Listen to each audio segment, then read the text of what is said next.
I've had a home birth, I've had an emergency C-section, and now I am preparing for a VBAC. And that's what this video is going to be about.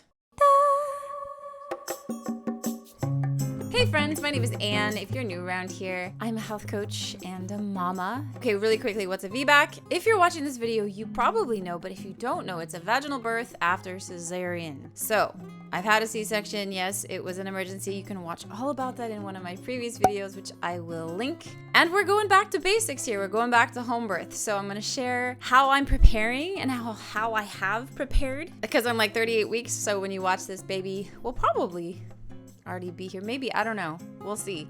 You never know. That's the thing. And this is going to be a fast and furious video here because I'm out of breath. I'm so tired and my kids are out, so I'm just gonna power through, guys. So grab your red raspberry leaf tea if you have it, and let's do this. Okay, so this video is for those who believe that birth is sacred and beautiful and powerful, but for those who also appreciate a little bit of science and some facts, data, and so that's what I'm gonna provide to you today. Okay, just really quickly before we start, I wanted to give some birth, like, street cred. So my first birth, like I mentioned, was a home birth, and you can watch all about that in my video, which I will link. My son Edgar was born at home, unmedicated. I essentially lost my mind for like a half a day, and a baby did emerge, but it was the hardest thing I've ever done in my entire life by a landslide. You can watch that video.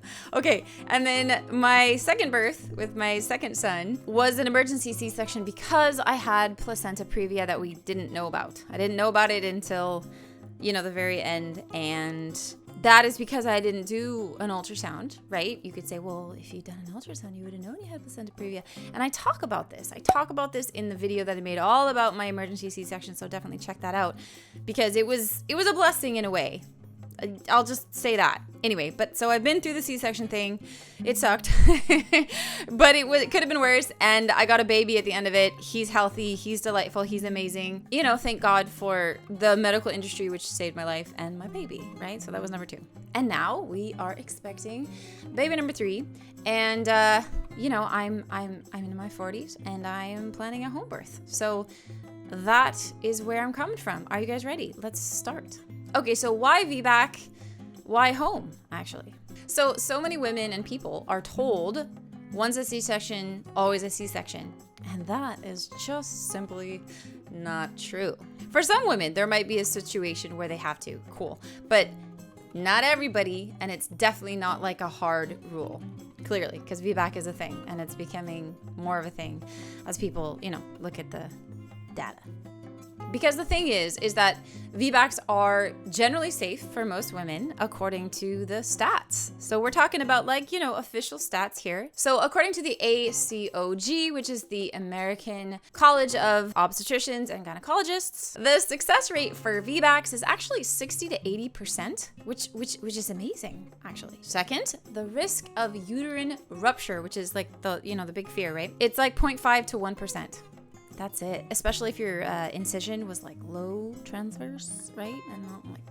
And then especially, third point here, if you've had a successful vaginal birth prior to that C-section, then your odds go even more up, right? So I have birthed a baby, vaginally, so that is in my favor as well. Now, if you haven't, you can still do a VBAC. I'm just saying, it makes it even better if your body has performed that before. So I talked about this before a lot on my channel, but birth isn't a medical emergency until it becomes one, unless it is one, right? But like just birth in general, like it is a function of a woman's body, right? Voila. So for me, since this is true, then for me VBAC seems like like a no-brainer, because if you're low risk and everything's copacetic, right? You have a skilled, trained midwife, especially one who knows about VBAC, and you prep properly and you have a trust in your body, then cool. Let's do this thing. Okay, so let's talk about how I'm preparing for a VBAC home birth. And here there's 9 tips plus some bonus things. Okay, so number 1, Midwife and backup plan. Clearly. Okay, I have an experienced midwife. She's experienced in VBAC.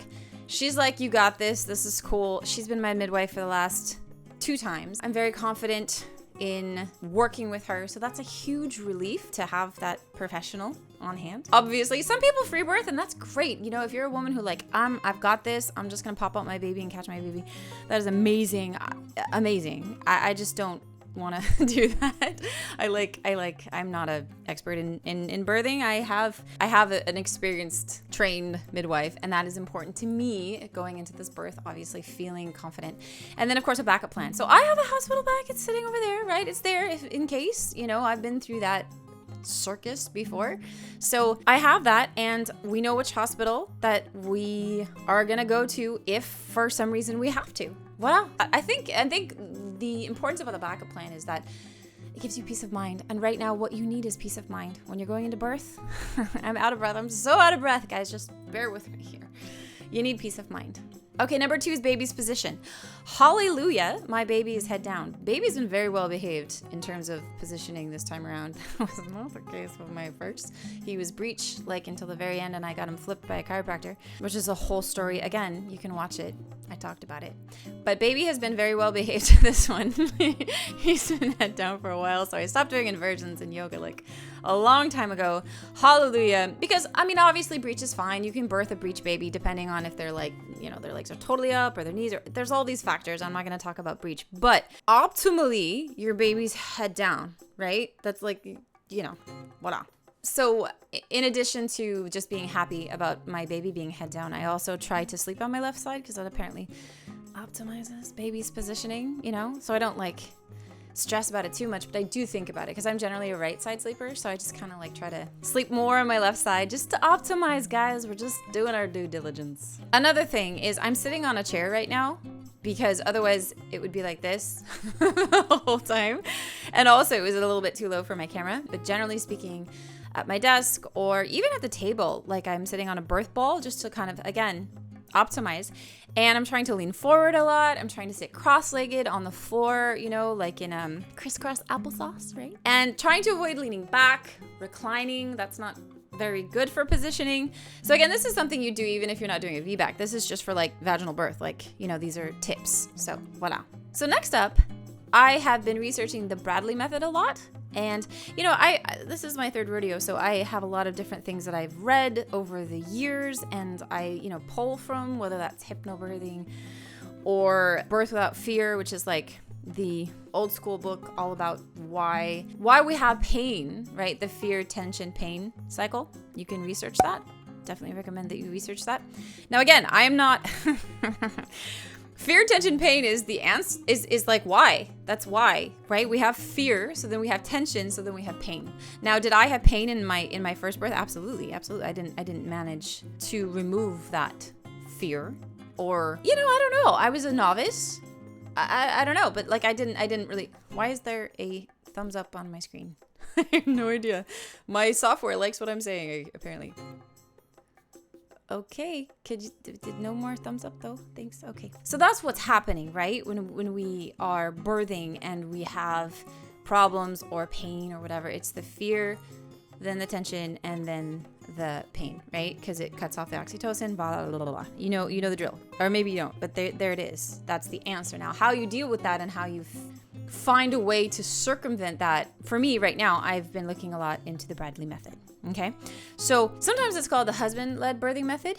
I should tell my husband about that. No, we've talked about it, don't worry. We've talked about like some of the things that I really want him to do or to say. And again, this isn't his first rodeo either. And then my midwife, again, is super fantastic. Okay, so some of the things that I've been doing to prepare are a lot of yoga and sitting on the floor, butterfly pose, a lot of stretches. I am addicted to yoga during pregnancy. Like I studied yoga. I love yoga. I do it every day. But during pregnancy, it's like a compulsion. It's crazy. It's like my body needs to move, which is another thing. It's interesting when you listen to your like compulsions or whatever, if that makes sense when you're pregnant. But I did do too many glute exercises and I pulled my glute a couple weeks ago, which so awful. So remember the relaxin. Don't overdo, even if you can, because relaxin's gonna mean like you can be like super bendy and just calm down. Apparently, I didn't think I was overdoing it, but apparently I did. So I'm just doing gentle stretches and a lot of, okay, so some people say that you should do deep squats all the time, but my midwife is like, calm down on the deep squats because you don't want baby to get like locked and loaded before baby's in the right position. So I do like a half like skandasana, if you're familiar with yoga. I do that kind of a squat, and obviously I do tons of cat-cow. Very good for positioning. Highly recommend you do cat-cow. Pelvic tilts, it's very good. Hands and knees on all fours. Again, you're really optimizing baby's position when you do that and getting your birthing muscles all ready. So I'm trying to do all the things to get my birthing muscles ready. And then, okay, let's talk about the Bradley method again here. This is the clincher, is the total body relaxation. You need to practice that. I'm not necessarily a calm person. I'm just going to say it honestly, and I'm out of breath. I'm trying to practice being at peace and calming my body, thinking about the birthing muscles and calming the birthing message, relaxing, like more so than even just calming, like relaxing. That's something that the Bradley method talks about a lot. So I'm working on that, and I'll let you know how it goes, but it's not like a low-hanging fruit for me. Depending on your pain tolerance, maybe it's fine for you, but it's something that I'm really trying to work on. Another thing that I'm trying to do is walk as much as possible. Obviously, walking, movement, that's something that's super important for birth prep, but it's also important apparently during labor. So again, that's going to be something I'm going to try to do, is movement during labor. I don't think I did much of it in my first labor because I was just so like, but this time I'm going to try to go with the flow, and like apparently dancing is really good. Okay, next tip. Let's move on. Number 4 is chiropractic care. Find a good chiropractor. Get adjusted during pregnancy. It's only going to help, especially if you have a good one in terms of baby positioning and keeping things adjusted. Next up to prepare for a VBAC is obviously nutrition and supplements. So of course you're taking a prenatal, I hope. Cover your bases, but in addition to that, and more importantly than that even, is what you eat, of course, right? It's what you actually, not what you supplement with. But so whole plant foods, naturally. That's what I talk about on this channel. I am a whole food plant-based vegan. I don't only eat whole foods, like I have cake sometimes for sure. I have treats here and there, but the bulk of what I eat is beans, vegetables, fruits, whole grains, those kinds of things, nuts, seeds, voila. And so that's what I continue to eat in droves and frequently. Okay, there's a bump. Okay, you guys, there's the bump. And the bump is all up in the stomach area. And yeah, so I eat a lot. But I'm really trying to optimize nutrition, obviously, because it can only help. And then the other thing I want to talk about in birth prep that's super important, well, 2 things actually. Number 1 is the pregnancy tea. Okay, I shared this in a previous video from a previous pregnancy, and that is red raspberry leaf, alfalfa, nettle, and oat straw. Now this is my Midwife's proprietary blend. Well, I blend it. I buy those things from Amazon, the organic loose leaf. I make a jar of it. I make a tea every day, and I drink it with like lemon or lime and agave, and sometimes I'll add like a spritzer in there because it's not delicious. I'm just gonna be honest with you, but it tones the uterus, and we want to tone the uterus. So now here's another thing. In terms of preparing nutritionally for birth, dates. I've talked about it, again, I mentioned this. Dates are so important because they actually have been proven to shorten labor. So why wouldn't you eat dates? And this is toward the end of your pregnancy. You can eat them at other parts of your pregnancy just because like they're health food, they're filled with fiber and potassium and blah, blah, blah.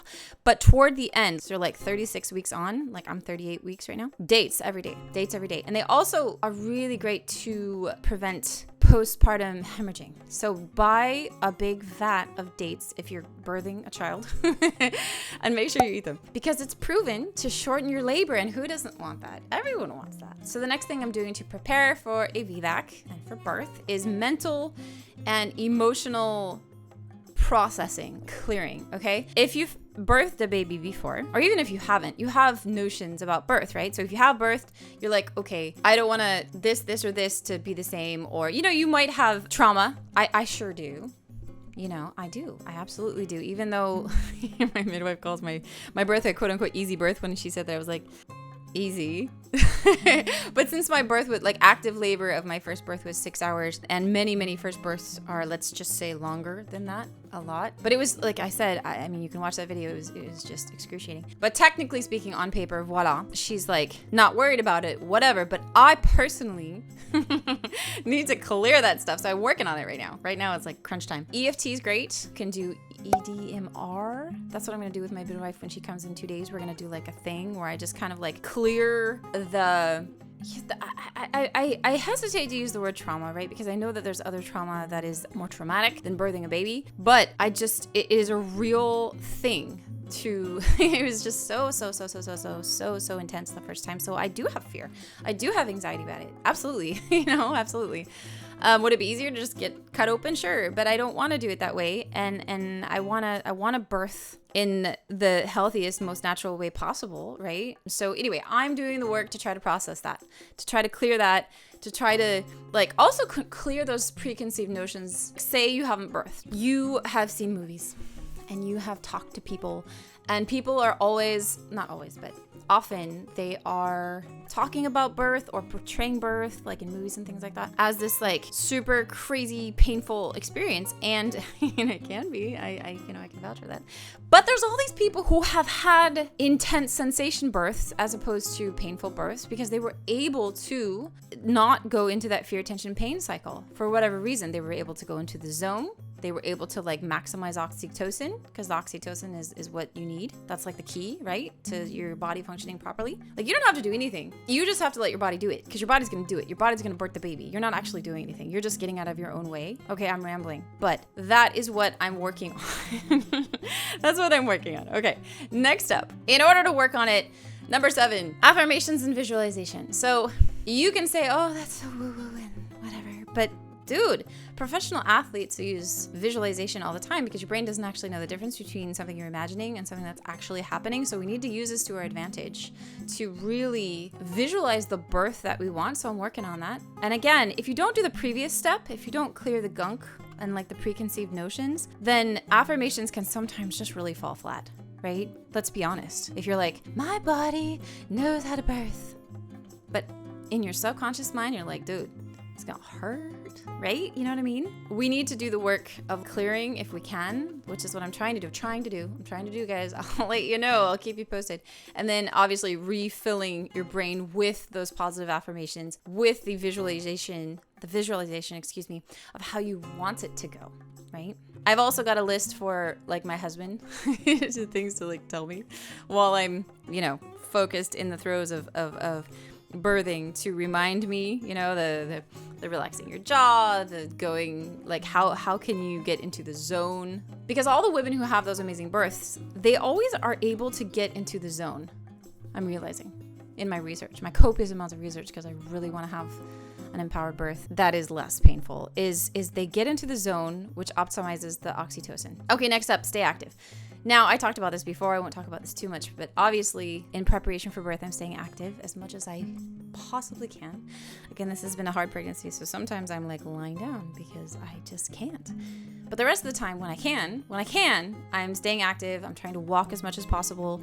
And then apparently during labor, like I mentioned, apparently it's very good to stay as active as possible as well. And my husband's been really great about letting me do yoga in the morning, even when my kids wake up, like, because they've been waking up early because we put them in bunk beds in preparation for baby. And so they like to wake each other up, or rather, my younger son always wakes up my older son. Anyway, so my husband's been great.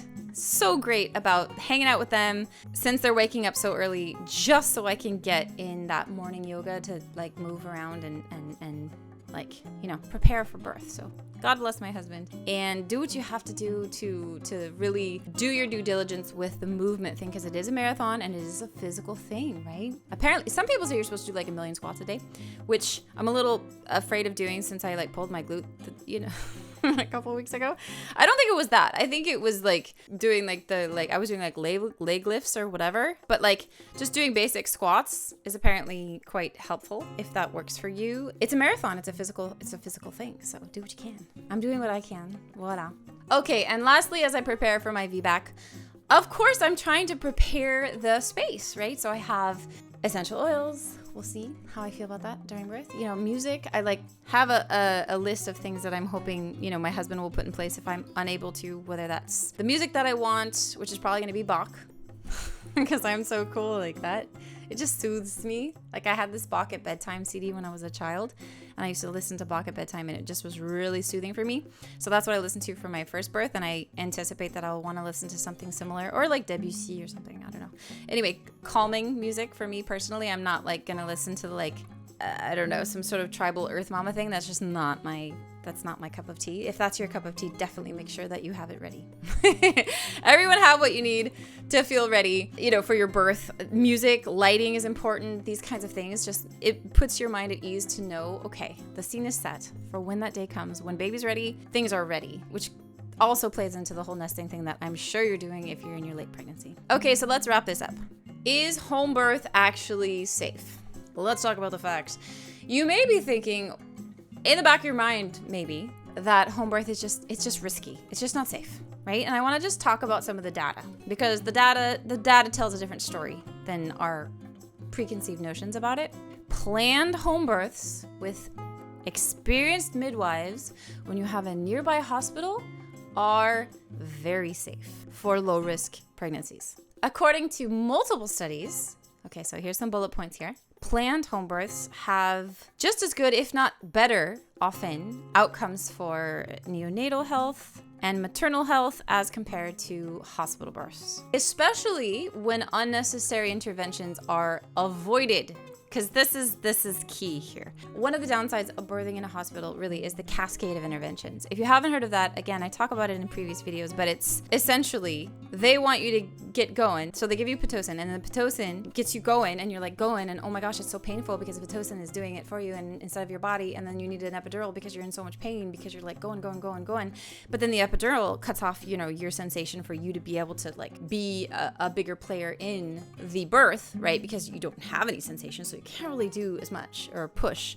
So then it kind of stalls because you're not able to do it because it's been epiduralized, and then all of a sudden you're getting wheeled into a C-section. Now that is a very like abbreviated and non like complete explanation of that, but a lot of women, I know so many women who have had that happen to them.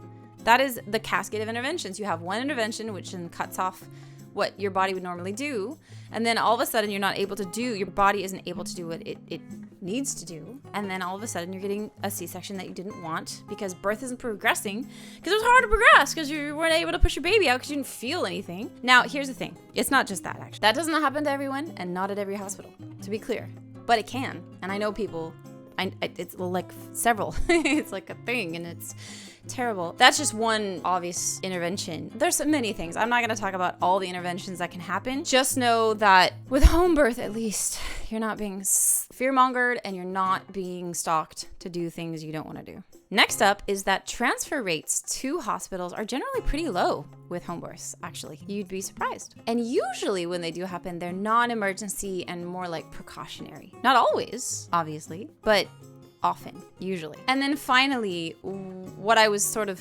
talking about with the interventions and stuff, when you have a home birth, obviously you have a lower risk of forceps, episiotomy, I can't say the word, episiotomies, cesareans, of course, all these things that happen at hospitals, sometimes necessary, usually not. They just have a, you know, lower chance of that happening at home, of course. So yes, birth can be safe and sacred at home if you have a good, solid team. If you are a low risk, it is a wonderful place to birth if you feel comfortable that way. If that makes you feel comfortable. There's an element of trust that has to be there. You have to trust your body a little bit, right? There has to be like at least some trust that your body knows what to do in a birthing setting. What I like to remember actually is that my body kind of built this baby, not kind of, like completely, without me doing much. You know, I ate and I optimized the environment as much as I could, but my body is seriously building a baby, and I'm not like sitting down and focusing on building the baby. It's just happening. So that reminds me of just how capable, you know, a woman's body is, and how amazing it is, right? And also, I just want to say that working with an experienced midwife gives me tons of peace of mind, and living close to a hospital does too, just in case, right? Because I've been through that. So I'm grateful for the hospital because it saved my life and my baby's life last time because we needed it, right? But we don't always need it. But having it there is cool. I'm happy about that. I'm happy it's there. Gives me peace of mind. Like, if for some reason the VBAC doesn't work, because it might not, I don't know, like, who knows? I'm so humble about this time around because I've been through it, right? So if it doesn't work, for some reason, it probably will. But if it doesn't, I'll just go to the hospital and I'll have another C-section and I'll get the baby out. Voila. It's not what I want, but like, birth is just so, you can plan lots of stuff and you should, but there's so much unplanned stuff, there's so much just like unforeseen. You just have to surrender. It's hard. I want to share a few resources with you just to get you going. So The Business of Being Born, you got to watch that. It's a documentary. You have to. Every single human that is involved in parenting needs to watch before, like birthing partners. Women need to watch The Business of Being Born. Another great resource is Why Not Home? Another one is The Face of Birth. A great book and resource is The Gentle Birth Method by Gauri Motha. She talks a lot about different aspects. I read it for my first pregnancy. There's a lot of some nuggets. I don't agree with everything, but she's a great resource as well. And then, of course, Ina May Gaskin. She has a lot of great stuff as well, books and things like that. I don't agree with everything she says, but she has a lot of really helpful, good stuff. Okay, so let's wrap this up. If you're preparing for a VBAC, awesome. I'm in the same boat. So exciting. Whether at home or in a hospital, just remember, and this is like a reminder for you and a reminder for myself. Your body knows how to birth, number one. Number two is your voice matters, right? So assert yourself, mama. Assert yourself, okay? If just tell the team what you want, what you don't want.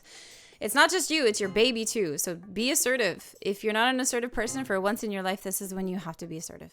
And then lastly, age is just a number. It's so funny. All of my pregnancies have been geriatric. Like, it's just ridiculous. It's so annoying. Don't let people bully you about, it's just annoying. Essentially, age is just a number. That's all I'm saying. Like, if people are making you feel a certain way, just, try to tune it out. That's what I do anyway. Because obviously your age is one thing and then your biological age is another thing. If you take really good care of yourself, chances are you're, they call it the biological age, is a lot younger than the number that you have to write on forms. Also, okay, so we don't birth in a vacuum. We birth in a context of culture and history and often fear, right? But it doesn't have to be that way. It doesn't have to be that way. That's what I keep telling myself, because there are a lot of stories out there, a lot of women for whom it's not this crazy, traumatic, extremely excruciating thing, right? There are so many stories out there and we have to research them. So definitely research them. You look up positive birth stories. It's super important. Of course, I'm going to be here sharing my journey as well, as much as I can. I know I haven't posted as much because this pregnancy has been so difficult in many ways for various reasons, right? There's been a lot going on, but anyway, I'll do what I can to keep you guys updated. And I just want to say, I'm making this video to share how I'm preparing for VBAC, but I also have a huge healthy dose of humility, and I'm saying I have fears and anxieties about this. Sure, yeah. So if you have them, you're normal. That's fine. And I'm just doing what I can to mitigate that and try to heal from that as well. And could it all end in a C-section? Sure. Yeah, it could. And I'm going to get that baby out, and we do what we can. We do our best, right? To to have a healthy baby, to bring our baby into the world as best as we possibly can. So thank you guys so much for being here. If you're pregnant, congratulations. If you're about to give birth or you're thinking about a VBAC, leave me a comment down below. I want to hear from you because, this is a whole thing. So I would love to connect with you. Let me know what it is that you're doing to prepare if you're planning for a VBAC. Okay, guys, thank you so much for tuning in. That's all for now, I promise. I had a lot to say, but, here we go. And I thank you guys all for being here on Veggie Magnifique, and send good thoughts, please, my way. And I send you all the best of thoughts, especially if you're heading into a VBAC as well. Sending you all my love and strength, and I will see you guys next time on Veggie Magnifique TV.